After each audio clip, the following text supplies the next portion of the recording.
Okay. What Mike Huckabee did was accidentally say Kenya instead of Indonesia. And on the birth certificate issue, which the New York Times headline mistakenly read, Huckabee questions Obama birth certificate. Lie, lie, lie, lie. Here's what Huckabee answered me on Monday. Cut 13. The only reason I'm not as confident that there's something about the birth certificate, Steve, is because I know the Clintons well, and believe me, they had lots of investigators out on him, and I'm convinced if there was anything that they could have found on that, they would have found it, and I promise they would have used it. All right. So he did not say he questioned the birth certificate. So the New York Times is full of baloney. And I heard Joe Scarborough say that what you just heard, folks. I was watching their segment this morning on Morning Joe. I go to brush my teeth. I come back, and Scarborough's talking about how Huckabee is speaking hate speech. Hate speech.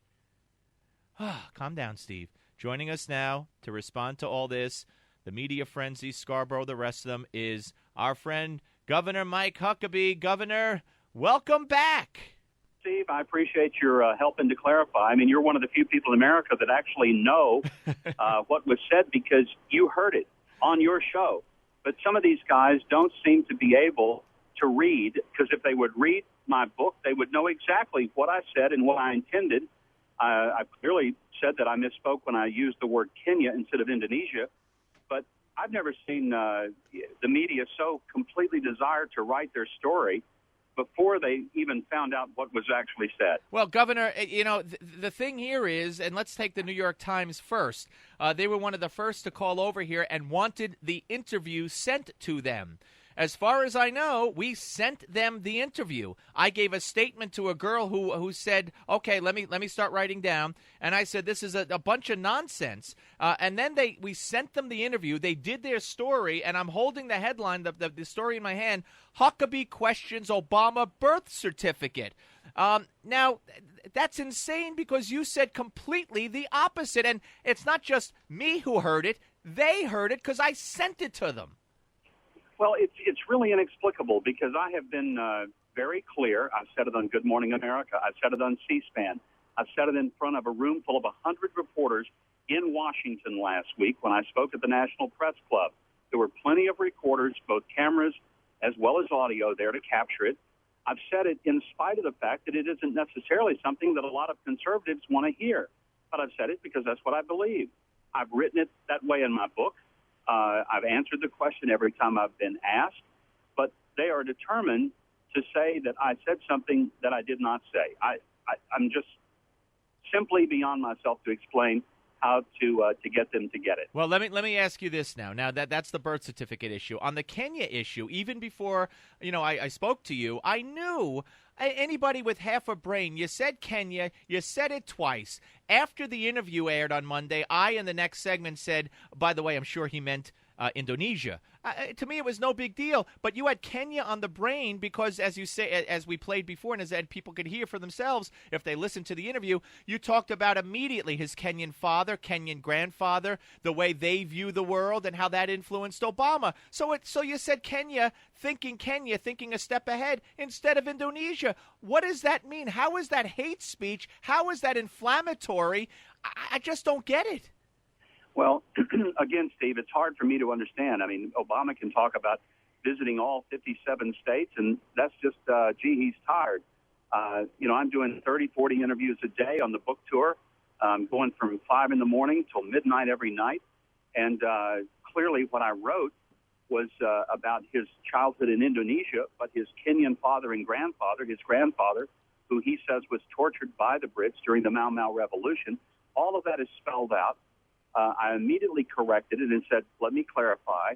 I don't think he ever grew up in Kenya, but he did spend part of his formative years in Indonesia, but he did have a Kenyan father and a Kenyan grandfather, so I believe he was born in Hawaii. I have no reason to think otherwise. Personally, others do. I don't. I've made that clear. Somewhere in the midst of all this, I'm considered guilty of hate speech, incompetent to be president.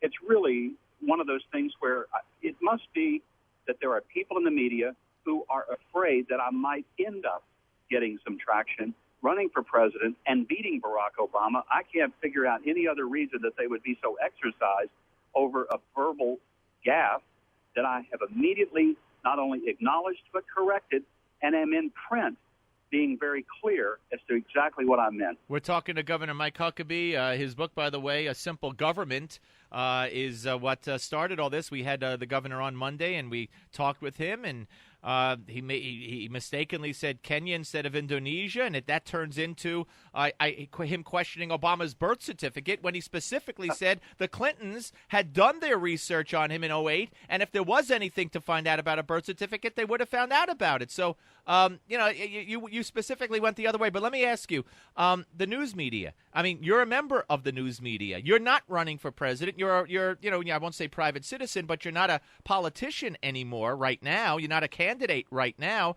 Are you surprised by any of the publications? I mean, you and I talked off the air before this interview, and you had mentioned some surprise you, or some don't surprise you, some of the people like Politico and others, but you are surprised by some.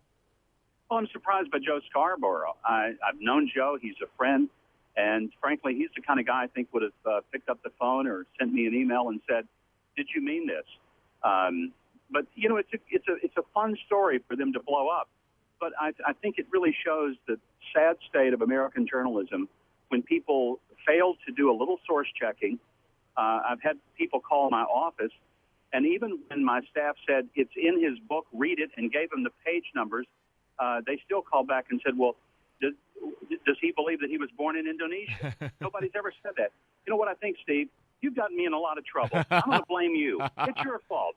It's your fault. It is my fault. It absolutely. I think someone emailed me. I don't know if this is true or not. But I'll just say what the email said. Chuck Todd called me a conspiratorial, baiting conservative talk show host or something like that.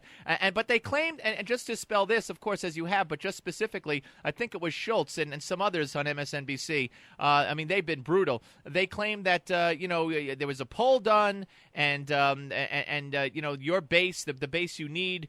Most of them believe that Obama wasn't born in America, so these were code words for you said Kenya instead of Indonesia. I mean, they're just coming up with these. You can't make this stuff up, really.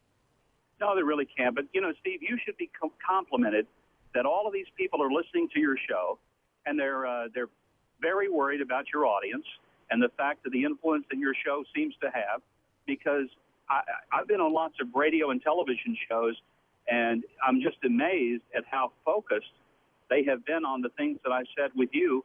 So I think, if anything, you ought to just your folks there at the station and say, my show is making real impact in America, because it is. And if you don't run for president, sir, maybe you could just sign up with my agent, and you could co-represent me.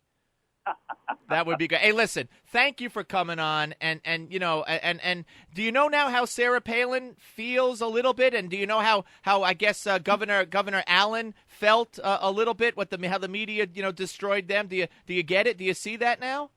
Well, I've seen it for a long time, and, they attempted to do this 4 years ago, trying to make me a theocrat, saying that I was, a religious kook. So it's something I'm used to, but I never cease to be amazed. It's one thing for the bloggers, people who really aren't journalists, but they're just opinion makers.